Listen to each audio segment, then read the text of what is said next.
contrario, muchas gracias a ustedes. Yo estoy muy contenta de poder ser la primera invitada.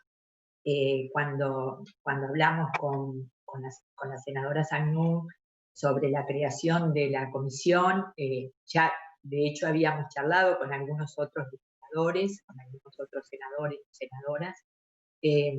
Claramente me pareció importante responder inmediatamente. Creo que hoy el objetivo, no sé cómo ustedes tienen pensado el mecanismo digamos, del desarrollo de esta charla. Yo he recibido preguntas. La realidad es que muchas preguntas de las que he recibido tienen que ver con situaciones de certificaciones, con situaciones pendientes de cada una de las provincias que les propongo, provincias o municipios, que les propongo hacérselas llegar luego de la charla, porque son números y digamos, y son del orden de la información que permanentemente recibimos y tramitamos en el Ministerio. Y me parece que sería muy interesante poder contarles qué respecto estamos llevando ahora adelante, escuchar las preguntas que cada uno quiera hacer. Perdón, digo, escuchar y responderlas. Hay un sonido. Escuchar y responder Es las apagar los preguntas. micrófonos, María Teresa, a los compañeros. Por favor, ¿podrían apagar los micrófonos a los senadores y a las senadoras? Muchas gracias. Escuchar y responder las preguntas que me quieran hacer sobre los programas o sobre el desempeño del Ministerio, y finalmente quedar a disposición para cualquier otra información adicional que crean que es importante recibir. No sé si ustedes tienen pensado conducir la reunión. Empiezo a contarles cuáles son los programas, lo que ustedes dispongan. No sé cómo es el mecanismo que ustedes disponen para este trabajo. No, nos parece muy bien, María Eugenia, que inicies precisamente contándonos absolutamente todos los programas que tiene la cartera a tu cargo, ya que la mayoría de las preguntas que hicieron los señores senadores y senadoras en la constitución de la comisión y posteriormente en las preguntas por escrito que te hicimos llegar, fundamentalmente hablaban de esa temática, de conocer los distintos programas y las implicancias con que cuenta la cartera a tu cargo. Así que adelante.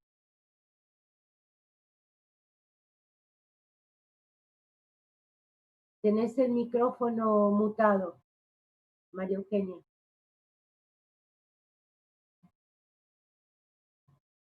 María Eugenia, tenés el micrófono. Ahí está, perdón, lo estoy desmuteando.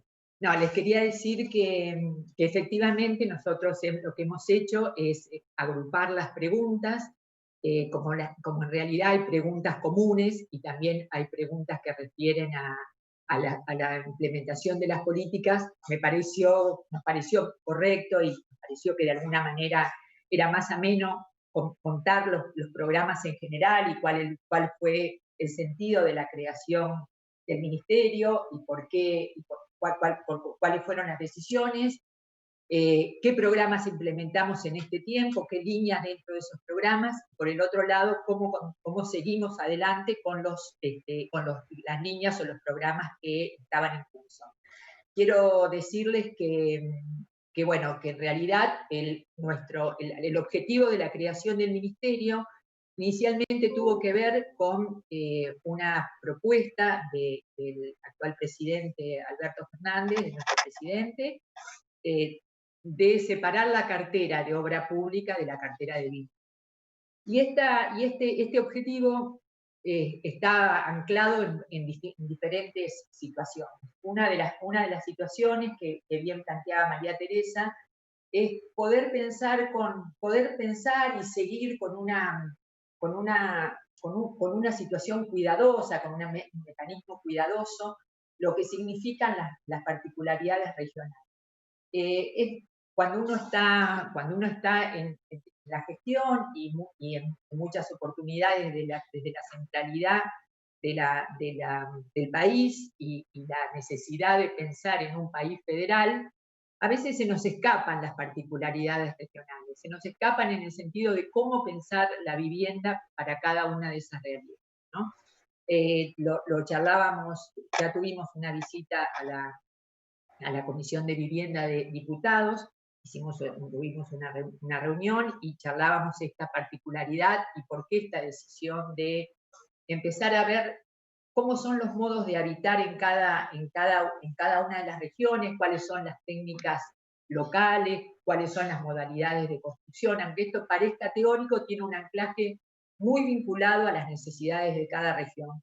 Y de hecho está ligado a lo que nosotros llamamos desarrollo territorial, es decir, anclar la producción, llevar a las regiones la producción, el empleo y a su vez las viviendas, los equipamientos y las infraestructuras como programas de equidad territorial. Y esta es una palabra que a mí me gusta y me conmueve mucho, porque en realidad siempre que hablamos de equidad en un país tan vasto, no hablamos de equidad del territorio, de equidad del suelo, del derecho al suelo. O sea que el complemento de esta idea es de la equidad es justamente que en un país tan vasto como el nuestro, y aquellos que alguna vez, bueno, María Teresa es arquitecta, no conozco la profesión del resto de los senadores y senadoras, pero alguna vez aquellos que pasamos por las aulas escuchamos a Le Corbusier decir, un gran maestro de la arquitectura, que se maravillaba de la vastedad del territorio americano. Sin embargo, la concentración tuvo que ver con bueno, una matriz de construcción del territorio y por el otro lado, decisiones muy espasmódicas respecto de cómo descentralizar. Uno de los programas más ambiciosos que nos hemos dado y que se da el gobierno en su conjunto es esta posibilidad de pensar los territorios con sus particularidades y entender lo que de alguna manera está representado en muchas provincias, que es esta situación de centralidades muy, digamos, con el acceso a muchos bienes y servicios, y periferias pensadas, digamos, vistas al revés, ¿no? Con la posibilidad de llegar a las periferias con la producción, con el empleo, con el desarrollo, y entonces la vivienda acompaña y complementa esas políticas. ¿Cuáles son los objetivos fundamentales de nuestro ministerio? Bueno, por supuesto, reducir el déficit habitacional. Decir esto es no decir nada si no lo ponemos en acto y no tenemos un programa a largo plazo. Por eso es muy importante que estemos aquí legisladoras y legisladores de distintas provincias, de distintos partidos políticos, de distintas procedencias, para poder analizar cuáles son las políticas que nos pueden permitir cumplir una tarea aún inconclusa, que es justamente este derecho tan validado en la Constitución, revalidado cada vez que hablamos de construcción de derechos, pero aún inacabado. Después, bueno, esto que decía, complementar esto con el reequilibrio territorial. Suelo dar un ejemplo que alguna vez hace mucho, en esto que planteaba María Teresa, hace muchísimos años, cuando empezamos y no es ninguna, digamos, no es ninguna genialidad, ¿no? Esto es una percepción que todos los del interior tenemos, los de las provincias del interior tenemos, mucho más lo deben tener aquellos que pertenecen a las provincias del noroeste o del sur, que en general están más distantes de las posibilidades de la gestión y de esta posibilidad de repensar las necesidades territoriales. Decíamos que en ese momento, cuando en esa tarea municipal que vos marcaste, María Teresa, una vez nos preguntábamos por qué la comunidad Toba, que es la comunidad chaqueña, iba a vivir a Rosario y nosotros no comprendíamos desde el Servicio Público de la Vivienda, que es un instituto autárquico que tiene el municipio de Rosario, donde nos tocó participar como equipo, ¿Cómo no nos preguntamos por qué la comunidad toba viene a vivir a Rosario cuando en realidad esto no tiene que ver ni con su cultura, ni con su identidad, ni con... Y venían y siguen viniendo a las áreas metropolitanas del Gran Rosario, del Gran Córdoba, del Gran Buenos Aires, porque no solo la comunidad toba, sino aquellos que son más vulnerables, porque allí encuentran la posibilidad que a veces no encuentran en sus propias provincias. Hoy esto ha cambiado. En aquel momento me acuerdo que en una charla, de las primeras charlas que teníamos con esas comunidades, las comunidades aborígenes, nos planteaban que venían a Rosario porque en Rosario en aquel momento encontraban una contención en el área de la salud y se iniciaban las políticas que tenían que ver las políticas de alimentación hasta que llegó la asignación universal por hijo, que de hecho de alguna manera universalizó ese derecho, ¿no? Y creo que hoy esa es una deuda, o sea, que lograr el reequilibrio territorial, entendiendo que lo que nosotros debemos hacer es repensar la matriz del país, llevando la producción, el empleo, animándonos a dar vuelta a esto, digamos, de una manera valiente, es decir, repensar un territorio que tuvo una matriz y que ahora puede tener otra y que debe tener otra, porque en la pandemia se han expuesto muchísimas de estas situaciones, que expresan la inequidad, y no debemos olvidarnos cuando superemos esta situación. Cuando estemos saliendo de esta situación, esto debe ser el objetivo a largo plazo, a mi juicio, digo, desde mi modesta opinión, de la modesta opinión de nuestro equipo y de nuestro gobierno, que debemos darnos como plan, digamos, como un verdadero plan donde la pobreza no se supera solamente con asistencia, se supera con trabajo. La única manera de salir de situaciones de inequidad es trabajando, y trabajando significa ser capaces de pensar y repensar el país, de imaginar y repensar el país todos juntos. Digo, entonces, un primer objetivo, el déficit habitacional; un segundo objetivo, lograr el equilibrio territorial; y un tercer objetivo, ejecutar políticas de hábitat, y ahí retomo lo que planteaba María Teresa, no solamente de vivienda, no únicamente cuantitativa. Para aquellos que conocen, digamos, que están acostumbrados a estos debates, hábitat es algo más que la vivienda, comprende algo más que la vivienda. Es la vivienda con sus servicios y con sus equipamientos, es decir, con la salud, con la educación, con la cultura, con el entretenimiento, con el espacio verde. Digo, cosas que discutimos permanentemente, pero que nos cuesta poner en acto, que llegan por caminos separados. Y desandar esa irracionalidad que tantas veces nos planteamos: tierra, techo y trabajo. Digo, esto de vincular una irracionalidad urbana que, teniendo tierra, nos permita tener el techo, y no pensar la vivienda si no la pensamos anclada o vinculada con el derecho al trabajo. En esto nosotros creemos que el Estado es un rector, pero no es el único que puede y debe resolver el tema de la vivienda. Claramente esa es una tarea que incluye no solo al sector público, sino también al sector privado. O sea que ustedes van a encontrar en los programas que implementamos, van a encontrar distintos mecanismos de convocatoria al sector privado. No sé si me están escuchando. Ahí sí, perfectamente. Perfectamente. ¿Sale bien la voz? ¿Se escucha bien? Perfecto. Se escucha bien. Bueno, decía que, bueno, los primeros meses de la creación del ministerio, yo esto lo quiero agradecer.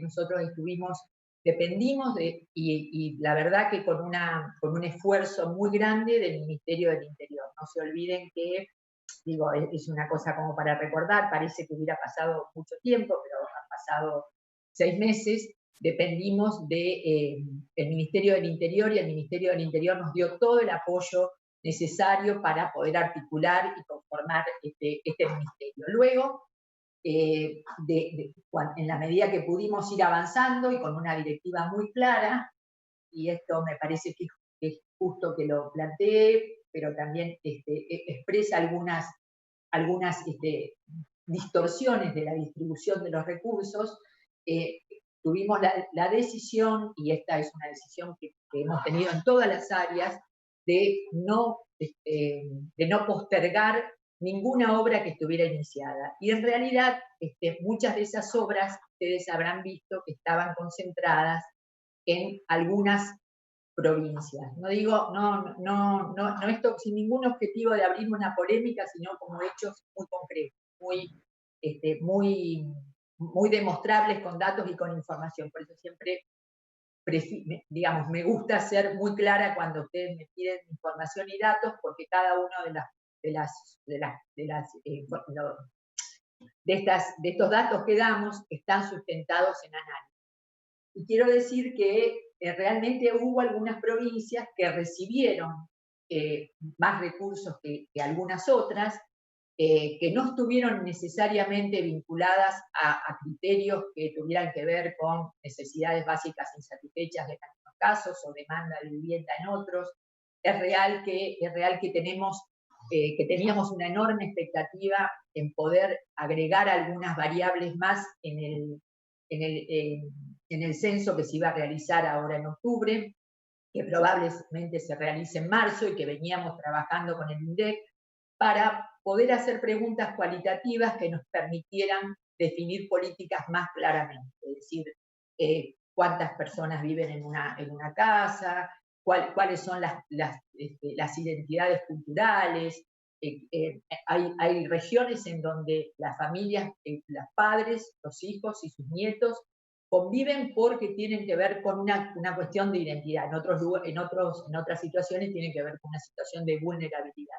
Pero esa es una vivienda en donde no puede ser pensada con los 55 metros universales para todo el país. Y es real que en las grandes ciudades o en algunas regiones del país, la forma de constituir la vivienda y los modos de habitar son distintos. Entonces, 55 metros puede parecer muy pocos en regiones en donde la familia monoparental o las personas solas viven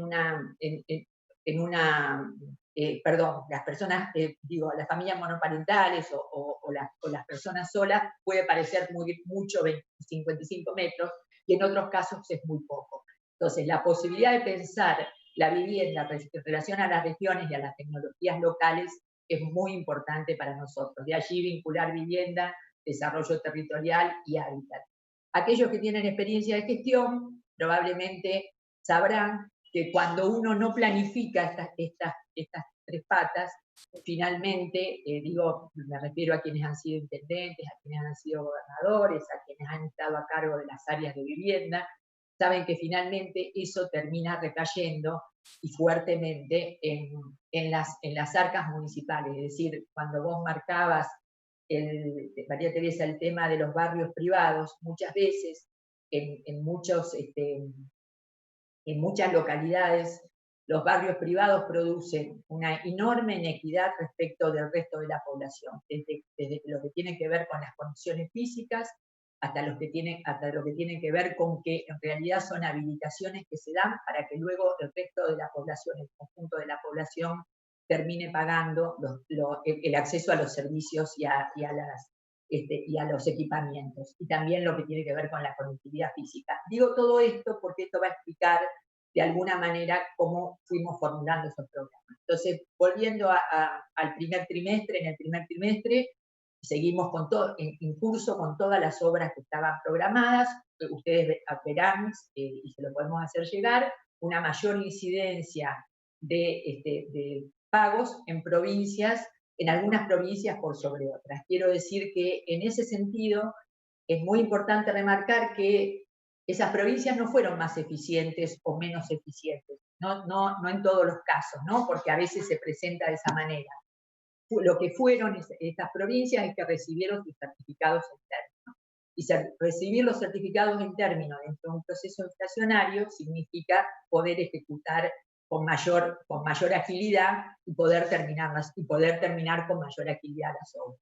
Esto lo hemos charlado en varias oportunidades, inclusive en algún intercambio que hemos hecho con el senador Cobos, hablábamos de ese tema, ¿no? De la posibilidad de la aplicación o no, y el concepto, ¿no? Respecto de UBAs y UBIs, y en realidad creemos que efectivamente hay provincias que pudieron acceder a ese sistema, pudieron acceder en una situación, digamos, de alguna manera vinculado a un sistema de resignar ciertos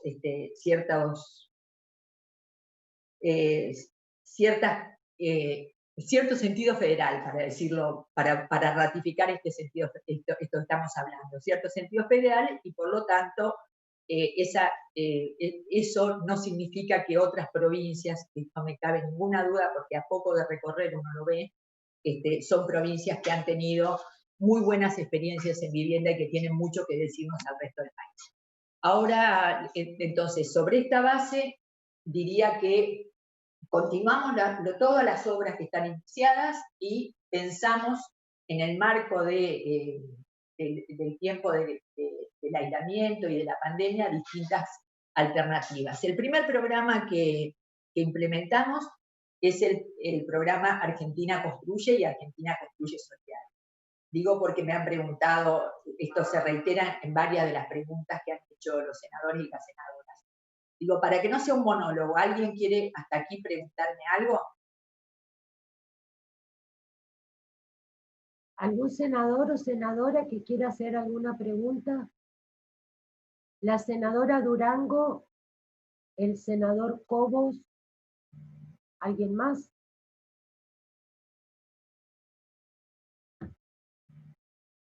La senadora María de Los Ángeles Agnón y la senadora Gladys González. Bueno, entonces hacemos si les parece, si estamos de acuerdo, esto lo conducen ustedes, hacemos algunas preguntas y después pasamos a la descripción de cada uno de los programas y a las inscripciones en cada uno de los programas y a los resultados. Perfecto, María Eugenia.